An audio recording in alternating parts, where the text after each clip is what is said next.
ਤੇ ਬਸ ਸ਼ਾਂਤਮਈ ਸੰਘਰਸ਼ ਲੜ ਰਹੇ ਸੀ, ਉਹਨੂੰ ਮਤਲਬ ਫੇਲ ਕਰਨ ਲਈ ਇਹਨੇ ਚਾਲਾਂ ਚੱਲੀਆਂ ਗਈਆਂ ਨੇ। ਸੋ ਕੀ ਪੁਲਿਸ ਵੱਲੋਂ ਕਿਵੇਂ ਦਾ ਤਸ਼ੱਦਦ ਕੀਤਾ ਗਿਆ ਸੀ ਉਸ ਵੇਲੇ? ਸਾਡੀ ਪਗੜੀ ਉਤਾਰੀ ਗਈ ਜੀ।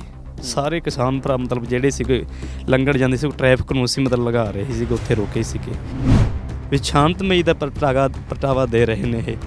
ਉਹ ਠੀਕ ਉੱਥੋਂ ਫਿਰ ਚੱਲੀ ਨਾ ਗਈ, ਇਸ ਕਰਕੇ ਸਾਡੀ ਪੱਗ ਲਾਹੀ ਗਈ। ਫਿਰ ਅਸੀਂ ਆਖਿਆ ਮਨਾ ਇੱਥੇ ਜਿਉਂਦਾ ਹੀ ਮਰ ਜਾਣਾ ਚਾਹੀਦਾ। ਜਦੋਂ ਪੱਗ ਲੈ ਗਈ ਫਿਰ ਅਸੀਂ ਵੀ ਆਪਣੀ ਕੌਮ ਤੇ ਧਰਮ ਦੀ ਪੱਗ ਲੈ ਕੇ ਜਾਵਾਂਗੇ ਅਸੀਂ, ਬਸ ਇੰਨੀ ਬੇਨਤੀ। ਇਹ ਗੱਲ ਸਾਹਮਣੇ ਆ ਰਹੀ ਹੈ ਕਿ ਤੁਸੀਂ ਅੜੇ ਰਹੇ ਕਿ ਮੈਂ ਪੱਗ ਵਾਪਸ ਲੈ ਕੇ ਜਾਣੀ ਹੈ, ਭਾਵੇਂ ਕੁੱਟ ਜਿੰਨਾ ਮਰਜ਼ੀ ਲਓ ਮੈਨੂੰ। ਦੁਸ਼ਮਣੀ ਵੀ ਭਾਵੇਂ ਆ ਜਾਵੇ ਸਾਡੇ ਕੋਲ, ਤਾਂ ਹੁਣ ਵੀ ਭਾਵੇਂ ਲਾਠੀਆਂ ਮਾਰਨ ਵਾਲੇ ਅੱਜ ਆ ਜਾਣਾ। ਸਿੱਖ ਕੌਮ ਦਾ ਇਹੋ ਜਿਹਾ ਇੱਕ ਇਤਿਹਾਸ ਹੈ, ਅਸੀਂ ਉਹਨਾਂ ਨੂੰ ਹਜੇ ਵੀ ਲੰਗਰ ਪਾਣੀ ਛਕਾ ਸਕਦੇ ਹਾਂ। ਇਹ ਵੀ ਗੱਲ ਸਾਹਮਣੇ ਆਈ ਕਿ ਭਾਵੇਂ ਜ਼ਮੀਨ ਨਹੀਂ ਹੈ ਪਰ ਜ਼ਮੀਰ ਦੀ ਆਵਾਜ਼ ਸੁਣ ਕੇ ਤੁਸੀਂ ਗਏ ਸੀ ਉੱਥੇ ਤੇ ਲਗਾਤਾਰ ਡਟੇ ਹੋਏ ਸੀ। ਸਤਿ ਸ਼੍ਰੀ ਅਕਾਲ, ਔਨ 에ਅਰ ਟੀਵੀ ਦੇ ਨਾਲ ਤੁਸੀਂ ਬਣੇ ਹੋਏ ਹੋ। ਮੈਂ ਹਾਂ ਸੁਖ ਸੋਹਲ। 26 ਜਨਵਰੀ ਦੀ ਘਟਨਾ ਤੋਂ ਬਾਅਦ ਜਿਸ ਤਰੀਕੇ ਦੇ ਨਾਲ ਵੱਖ-ਵੱਖ ਬਾਰਡਰਾਂ ਦੇ ਉੱਤੇ ਪੁਲਿਸ ਵੱਲੋਂ, ਫੌਜ ਵੱਲੋਂ ਸਾਡੇ ਨੌਜਵਾਨਾਂ ਦੇ ਉੱਤੇ, ਕਿਸਾਨਾਂ ਦੇ ਉੱਤੇ ਤਸ਼ੱਦਦ ਢਾਇਆ ਗਿਆ, ਉਹਦੀਆਂ ਤਸਵੀਰਾਂ ਤੇ ਵੀਡੀਓਜ਼ ਅਸੀਂ ਸਾਰਿਆਂ ਨੇ ਦੇਖੀਆਂ ਕਿ ਕਿਸ ਤਰੀਕੇ ਦੇ ਨਾਲ ਆਪਣੇ ਹੱਕਾਂ ਦੀ ਲੜਾਈ ਲੜ ਰਹੇ ਕਿਸਾਨਾਂ ਤੇ ਨੌਜਵਾਨਾਂ ਦੀ ਆਵਾਜ਼ ਨੂੰ ਦੱਬਣ ਦੀ, ਕੁਚਲਣ ਦੀ ਕੋਸ਼ਿਸ਼ ਕੀਤੀ ਗਈ।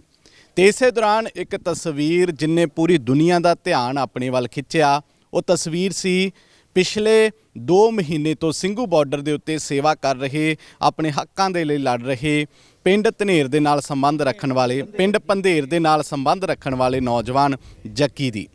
ਸੋ ਉਸ ਤਸਵੀਰ ਦੇ ਵਿੱਚ ਦੇਖਿਆ ਗਿਆ ਕਿ ਕਿਸ ਤਰੀਕੇ ਦੇ ਨਾਲ ਪੁਲਿਸ ਦੇ ਜ਼ਬਰ ਨੂੰ ਸਹਿੰਦਾ ਹੋਇਆ ਇਹ ਨੌਜਵਾਨ ਬਾਹਾਂ ਖੜੀਆਂ ਕਰਕੇ ਜੈਕਾਰੇ ਛੱਡਦਾ ਹੋਇਆ ਬੁਲੰਦ ਹੌਸਲੇ ਤੇ ਚੜ੍ਹਦੀ ਕਲਾ ਦਾ ਪ੍ਰਤੀਕ ਬਣਿਆ ਹੋਇਆ ਸੀ। ਅੱਜ ਅਸੀਂ ਪਿੰਡ ਦੇ ਵਿੱਚ ਪਹੁੰਚੇ ਹਾਂ, ਪਿੰਡ ਪੰਧੇਰ ਦੇ ਵਿੱਚ ਉਸ ਗੁਰਦੁਆਰਾ ਸਾਹਿਬ ਦੇ ਬਾਹਰ ਹਾਂ, ਜਿਸ ਗੁਰਦੁਆਰਾ ਸਾਹਿਬ ਦੇ ਵਿੱਚ ਜੱਗੀ ਹੁਣੀ ਪਿਛਲੇ ਲੰਬੇ ਸਮੇਂ ਤੋਂ ਸੇਵਾ ਕਰ ਰਹੇ ਨੇ ਤੇ ਇਸ ਪਿੰਡ ਦੇ ਨਾਲ ਸੰਬੰਧ ਰੱਖਦੇ ਨੇ। ਆਲੇ ਦੁਆਲੇ ਪਿੰਡ ਦੇ ਲੋਕ ਵੀ ਮੌਜੂਦ ਨੇ। ਫਿਲਹਾਲ ਜੱਗੀ ਹੁਣਾਂ ਦਾ ਸਵਾਗਤ ਕਰਦੇ ਹਾਂ। ਸਵਾਗਤ ਹੈ। ਵਾਹਿਗੁਰੂ ਜੀ ਕਾ ਖਾਲਸਾ, ਵਾਹਿਗੁਰੂ ਜੀ ਫਤਿਹ ਜੀ।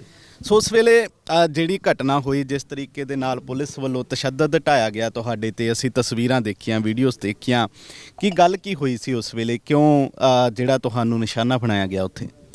ਨਿਸ਼ਾਨਾ ਤਾਂ ਬਸ ਇਹੀ ਸ਼ਾਂਤਮਈ ਸੰਘਰਸ਼ ਕਿਸਾਨ ਭਰਾ ਲੜ ਰਹੇ ਨੇ, 2 ਮਹੀਨੇ ਹੋ ਗਏ ਨੇ। ਤੇ ਬਸ ਸ਼ਾਂਤਮਈ ਸੰਘਰਸ਼ ਲੜ ਰਹੇ ਸੀ, ਉਹਨੂੰ ਮਤਲਬ ਫੇਲ ਕਰਨ ਲਈ ਇਹਨੇ ਚਾਲਾਂ ਚੱਲੀਆਂ ਗਈਆਂ ਨੇ। ਤੇ ਕੀ ਪੁਲਿਸ ਨੂੰ ਕੀ ਇਤਰਾਜ਼ ਕੀ ਸੀ ਤੁਹਾਡੇ ਤੋਂ? ਕਿਉਂਕਿ ਵਿਰੋਧ ਤਾਂ ਉਹ ਲੋਕ ਕਰ ਰਹੇ ਸੀ ਜਿਹੜੇ ਉੱਥੇ ਡਲੇ ਚਲਾ ਰਹੇ ਸੀ, ਜਿਹੜੇ ਕਿਸਾਨਾਂ ਨੂੰ ਮਾੜਾ ਆਖ ਰਹੇ ਸੀ। ਫਿਰ ਤੁਹਾਨੂੰ ਕਿਉਂ ਨਿਸ਼ਾਨਾ ਬਣਾਇਆ ਗਿਆ ਪੁਲਿਸ ਵੱਲੋਂ? ਕੁਛ ਕੁ ਬੰਦੇ ਉਹਨਾਂ ਦੇ ਜੇ ਕੋਈ ਹੁੱਲੜਬਾਜ਼ੀ ਕਰਦੇ ਸੀ, ਸਾਡੇ ਕਿਸਾਨ ਭਰਾ ਮਤਲਬ ਪੀਸਫੁਲ ਤਰੀਕੇ ਦੇ ਨਾਲ ਆਪਣੇ ਤਰੀਕੇ ਨਾਲ ਮਤਲਬ ਜਾ ਰਹੇ ਸੀ, ਮਤਲਬ ਪਰੇਡ ਦੇ ਵਿੱਚ। ਕੋਈ ਐਸਾ ਉਹਨਾਂ ਦੇ ਵੱਲੋਂ ਨਹੀਂ ਕੀਤਾ ਗਿਆ, ਕਿਉਂਕਿ ਉਹਨਾਂ ਦੀਆਂ ਕੁਝ ਚਾਲਾਂ ਨੇ ਜਿਹਨੇ ਕੁਛ ਕੀਤਾ ਹੈ। ਸੋ ਕੀ ਪੁਲਿਸ ਵੱਲੋਂ ਕਿਵੇਂ ਦਾ ਤਸ਼ੱਦਦ ਕੀਤਾ ਗਿਆ ਸੀ ਉਸ ਵੇਲੇ? ਸਾਡੀ ਪਗੜੀ ਉਤਾਰੀ ਗਈ ਜੀ। ਸਾਰੇ ਕਿਸਾਨ ਭਰਾ ਮਤਲਬ ਜਿਹੜੇ ਸੀਗੇ ਲੰਘਣ ਜਾਂਦੇ ਸੀ, ਉਹ ਟ੍ਰੈਫਿਕ ਨੂੰ ਅਸੀਂ ਮਤਲਬ ਲਗਾ ਰਹੇ ਸੀਗੇ, ਉੱਥੇ ਰੋਕੇ ਸੀਗੇ। ਉਹਨਾਂ ਨੇ ਆਖਿਆ ਵੀ ਇੱਕ ਸ਼ਾਂਤਮਈ, ਜਿਹੜਾ ਪਿੱਛੇ ਮਤਲਬ ਪਰੇਡ ਦੇ ਵਿੱਚ ਜਿਹੜੇ ਬੰਦੇ ਸ਼ਾਮਲ ਹੋ ਰਹੇ ਨੇ, ਵੀ ਇੱਕ ਸ਼ਾਂਤਮਈ ਇਕੱਠਾ ਜਿਹੜਾ ਮਤਲਬ ਉਸ ਟਾਈਮ ਦਾ ਵੀ ਜਿਹੜਾ ਦਿਰਸ ਸੀ, ਵੀ ਸ਼ਾਂਤਮਈ ਦਾ ਪ੍ਰਗਟਾਵਾ ਦੇ ਰਹੇ ਨੇ ਇਹ। ਉਹ ਠੀਕ ਉੱਥੋਂ ਫਿਰ ਚੱਲੀ ਨਾ ਗਈ, ਇਸ ਕਰਕੇ ਸਾਡੀ ਪੱਗ ਲਾਹੀ ਗਈ। ਫਿਰ ਅਸੀਂ ਆਖਿਆ ਵੀ ਮਨਾ ਇੱਥੇ ਜਿਉਂਦਾ ਹੀ ਮਰ ਜਾਣਾ ਚਾਹੀਦਾ। ਜਦੋਂ ਪੱਗ ਲੈ ਗਈ ਫਿਰ ਅਸੀਂ ਵੀ ਆਪਣੀ ਕੌਮ ਤੇ ਧਰਮ ਦੀ ਪੱਗ ਲੈ ਕੇ ਜਾਵਾਂਗੇ ਅਸੀਂ, ਬਸ ਇੰਨੀ ਬੇਨਤੀ। ਇਹ ਗੱਲ ਸਾਹਮਣੇ ਆ ਰਹੀ ਹੈ ਕਿ ਤੁਸੀਂ ਅੜੇ ਰਹੇ ਕਿ ਮੈਂ ਪੱਗ ਵਾਪਸ ਲੈ ਕੇ ਜਾਣੀ ਹੈ, ਭਾਵੇਂ ਕੁੱਟ ਜਿੰਨਾ ਮਰਜ਼ੀ ਲਓ ਮੈਨੂੰ। ਹਾਂ, ਅੱਜ ਵੀ ਉਹਨਾਂ ਦੇ ਕੋਈ ਵੀ ਆਵੇ, ਦੇਖ ਪ੍ਰਮਾਤਮਾ ਦਾ ਤੇ ਗੁਰਸਿੱਖ ਬੰਦੇ ਦਾ ਇਹ ਚੀਜ਼ਾਂ ਨੇ। ਦੁਸ਼ਮਣੀ ਵੀ ਭਾਵੇਂ ਆ ਜਾਵੇ ਸਾਡੇ ਕੋਲ, ਤਾਂ ਹੁਣ ਵੀ ਭਾਵੇਂ ਲਾਠੀਆਂ ਮਾਰਨ ਵਾਲੇ ਅੱਜ ਆ ਜਾਣਾ। ਸਿੱਖ ਕੌਮ ਦਾ ਇਹੋ ਜਿਹਾ ਇੱਕ ਇਤਿਹਾਸ ਹੈ, ਅਸੀਂ ਉਹਨਾਂ ਨੂੰ ਹਜੇ ਵੀ ਲੰਗਰ ਪਾਣੀ ਛਕਾ ਸਕਦੇ ਹਾਂ। ਕਿੰਨੇ ਟਾਈਮ ਤੋਂ ਉੱਥੇ ਸੇਵਾ ਕਰ ਰਹੇ ਸੀ ਤੁਸੀਂ? ਸਾਨੂੰ ਤਕਰੀਬਨ 2 ਮਹੀਨਿਆਂ ਦੀ ਸੇਵਾ ਮਿਲੀ ਸੀ ਉੱਥੇ। ਅੱਛਾ, 2 ਮਹੀਨੇ ਤੋਂ ਉੱਥੇ ਹੀ ਸੀ? ਹਾਂਜੀ ਹਾਂ। ਇਹ ਵੀ ਗੱਲ ਸਾਹਮਣੇ ਆਈ ਕਿ ਭਾਵੇਂ ਜ਼ਮੀਨ ਨਹੀਂ ਹੈ ਪਰ ਜ਼ਮੀਰ ਦੀ ਆਵਾਜ਼ ਸੁਣ ਕੇ ਤੁਸੀਂ ਗਏ ਸੀ ਉੱਥੇ ਤੇ ਲਗਾਤਾਰ ਡਟੇ ਹੋਏ ਸੀ। ਹਾਂਜੀ ਹਾਂ। ਹੋਰ ਵੀ ਨੌਜਵਾਨਾਂ ਤੇ ਤਸ਼ੱਦਦ ਹੋਇਆ ਉਸ ਵੇਲੇ? ਬਹੁਤ ਕੁਝ ਹੋਇਆ ਜੀ। ਕਿਵੇਂ ਦਾ ਪੁਲਿਸ ਦਾ ਰੁਖ ਸੀ ਉਸ ਵੇਲੇ? ਕਿ ਕਿਵੇਂ ਹਮਲਾ ਕਿਵੇਂ ਕੀਤਾ ਗਿਆ ਸੀ ਕਿਸਾਨਾਂ ਤੇ? ਬਸ ਇਸੇ ਤਰ੍ਹਾਂ ਦੇ ਜੀ ਕੋਈ ਅੰਦੋਲਨ ਨੂੰ ਫੇਲ ਕਰਨ ਦੀਆਂ ਚਾਲਾਂ ਨੇ, ਬਾਕੀ ਤੁਸੀਂ ਆਪ ਜਾਣੀ ਜਾਣੋ ਜੀ, ਬਸ ਠੀਕ ਹੈ। ਅੱਛਾ, ਆਖਰੀ ਸਵਾਲ, ਕਿਉਂਕਿ ਮੈਂ ਆਲੇ ਦੁਆਲੇ ਦੇ ਲੋਕਾਂ ਨਾਲ ਵੀ ਗੱਲ ਕਰਨੀ ਹੈ। ਤੁਸੀਂ ਇਹ ਦੱਸਿਓ ਕਿ ਫਿਰ ਉਹ ਜਿਹੜੀਆਂ ਤਸਵੀਰਾਂ ਸੀ ਜਿਹਦੇ ਵਿੱਚ ਬੁਲੰਦ ਹੌਸਲਾ, ਚੜ੍ਹਦੀ ਕਲਾ ਤੁਹਾਡੀ ਦਿਖਾਈ ਦਿੱਤੀ ਸੀ, ਉਹ ਇੱਕ ਵੰਗਾਰ ਜਿਹੜੀ ਪਾਈ ਸੀ, ਉਹ ਮਨ ਦੇ ਵਿੱਚ ਖਿਆਲ ਕਿਵੇਂ ਆਇਆ ਸੀ ਕਿ ਉਹ ਚੜ੍ਹਦੀ ਕਲਾ ਉਸੇ ਵੇਲੇ ਆ ਗਈ ਸੀ ਕਿ ਪੁਲਿਸ ਤਸ਼ੱਦਦ ਢਾ ਰਹੀ ਹੈ ਪਰ ਅਸੀਂ ਪਿੱਛੇ ਨਹੀਂ ਹਟਣਾ?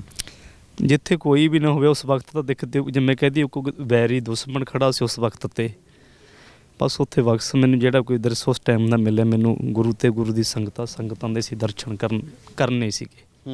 ਇਸ ਤੁਹਾਨੂੰ ਪਤਾ ਸੀ ਕਿ ਉਹ ਤਸਵੀਰਾਂ ਇੰਨੀਆਂ ਵਾਇਰਲ ਹੋ ਜਾਣਗੀਆਂ ਦੁਨੀਆ ਭਰ ਦੇ ਵਿੱਚ? ਨਾ ਹੀ ਕੋਈ ਅਸੀਂ ਕਿੱਦੇ ਦੀ ਰਹਿ ਰਹੇ ਨੇ, ਕੋਈ ਇੰਟਰਵਿਊ ਵਾਲੇ ਆਉਂਦੇ ਸੀ ਪਰ ਲੰਗਰ ਪਾਣੀ ਦੇ ਵਿੱਚ ਸੇਵਾ ਕਰ ਰਹੇ, ਸਾਨੂੰ ਇਹੋ ਜਿਹੀ ਕੋਈ ਚੀਜ਼ ਦੱਸੀ ਨਾ ਕੋਈ ਮਸ਼ਹੂਰ ਹੋਣ ਵਾਸਤੇ ਗਏ, ਅਸੀਂ ਹੱਕ ਆਵਾਜ਼ ਕਿਸਾਨ ਭਰਾਵਾਂ ਦੇ ਲਈ ਗਏ ਅਸੀਂ। ਅੱਛਾ, ਇੱਕ ਅਪੀਲ ਜ਼ਰੂਰ ਕਰੋ ਜਿਹੜੇ ਲੋਕ ਅਜੇ ਵੀ ਉੱਥੇ ਮੌਜੂਦ ਨੇ। ਪੁਲਿਸ ਤੁਸੀਂ ਵੀ ਹੁਣ ਦੇਖਿਆ ਹੋਊਗਾ ਕਿ ਬੈਰੀਕੇਡਿੰਗ ਬਹੁਤ ਜ਼ਿਆਦਾ ਹੋ ਗਈ, ਕਿੱਲ ਲਾਈ ਜਾਂਦੇ ਨੇ, ਕੰਧਾਂ ਕਰੀ ਜਾਂਦੇ ਨੇ ਕਿ ਕੋਈ ਆ ਨਾ ਸਕੇ, ਕੋਈ ਜਾ ਨਾ ਸਕੇ। ਸੋ ਲੱਗਦਾ ਹੈ ਕਿ ਇਹ ਮਨੋਬਲ ਤੋੜ ਦਊਗਾ, ਸਾਡੇ ਹੌਸਲੇ ਤੋੜ ਦੇਣਗੀਆਂ ਚਾਲਾਂ ਸਰਕਾਰ ਦੀਆਂ? ਜਦੋਂ ਅਸੀਂ ਬਾਣੀ ਤੇ ਗੁਰਬਾਣੀ ਨਾਲ ਜੁੜੇ ਰਹਾਂਗੇ ਕਿਸੇ ਦੀ ਤਾਕਤ ਨਹੀਂ, ਤਾਕਤ ਨਹੀਂ ਕਿਸੇ ਦੀ।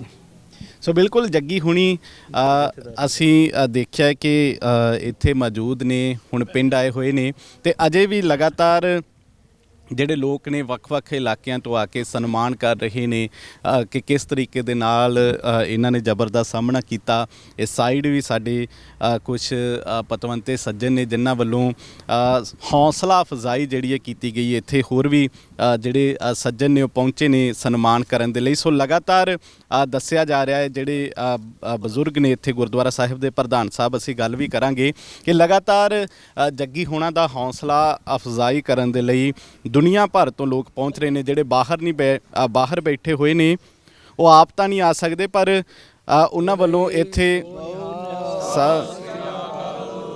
ਸੋ ਇਸ ਨੌਜਵਾਨ ਦੀ ਹੌਸਲਾ ਅਫਜ਼ਾਈ ਜਿਹੜੀ ਹੈ ਲਗਾਤਾਰ ਜਿਹੜੀ ਹੈ ਕੀਤੀ ਜਾ ਰਹੀ ਹੈ ਕਿਉਂਕਿ ਅਜੇ ਵੀ ਪੁਲਿਸ ਦੇ ਤਸ਼ੱਦਦ ਦੇ ਨਾਲ ਜਿਹੜੀਆਂ ਸੱਟਾਂ ਲੱਗੀਆਂ ਨੇ ਉਹ ਸੱਟਾਂ ਨਹੀਂ ਸਹੀ ਹੋਈਆਂ ਤੇ ਇਹ ਸਨਮਾਨ ਚਿੰਨ੍ਹ ਜਿਹੜਾ ਦਿੱਤਾ ਗਿਆ ਇਹਦੇ ਤੇ ਵੀ ਉਹੀ ਤਸਵੀਰ ਹੈ। ਇਹ ਤਸਵੀਰ ਦੇਖ ਕੇ ਫਿਰ ਕਿਵੇਂ ਦਾ ਲੱਗਦਾ ਹੈ? ਹੌਸਲਾ ਲੱਗਦਾ ਹੈ ਕਿ ਮੇਰੀ ਤਸਵੀਰ ਹੀ ਹੈ ਕਿ ਉਸ ਵੇਲੇ ਕੁਝ ਹੋਰ ਸੀ ਤੁਹਾਡੇ ਅੰਦਰ? ਉਸ ਵੇਲੇ ਉਸ ਵਕਤ ਸੰਗਤ ਤੇ ਗੁਰੂ ਦੀ ਤਸਵੀਰ ਸੀ, ਬਸ ਉਹਨਾਂ ਦੀ ਤਸਵੀਰ ਹੈ ਬਸ। ਇਹ ਆਪਣੀ ਤਸਵੀਰ ਨਹੀਂ ਲੱਗਦੀ? ਨਹੀਂ, ਉਹਨਾਂ ਦੀ ਤਸਵੀਰ ਹੈ। ਇਹ ਵਾਰਡ ਗੁਰੂ ਤੇਗ ਬਹਾਦਰ ਤੇ ਸੰਗਤ ਦਾ ਮੇਰਾ ਨਹੀਂ, ਸੰਗਤ ਤੇ ਗੁਰੂ ਤੇਗ ਬਹਾਦਰ ਦਾ ਵਾਰਡ ਹੈ, ਮੇਰਾ ਨਹੀਂ। ਇਹ ਚੰਗਾ ਲੱਗ ਰਿਹਾ ਕਿ ਹੁਣ ਜ਼ਮੀਨ ਮਿਲ ਗਈ ਹੈ, ਘਰ ਬਣ ਜਾਵੇਗਾ? ਨਾ ਹੀ ਤੇ ਸਾਨੂੰ ਕੋਈ ਪਹਿਲਾਂ ਲਾਲਚ ਸੀ, ਨਾ ਹੀ ਹੁਣ ਕੋਈ ਰੱਖਣਾ। ਜੀ ਆਇਆਂ ਨੂੰ ਸੰਗਤ ਦਾ ਕਦਮ ਕਦਮ ਸਿਰ ਮੱਥੇ ਹੈ। ਸਭ ਤੋਂ ਧੰਨਵਾਦ ਇਹ ਕਰਦਾ ਜਿਹਨਾਂ ਮੈਨੂੰ ਸੰਗਤ ਦੇ ਦਰਸ਼ਨ ਕਰਨ ਦਾ ਮੌਕਾ ਮਿਲਿਆ।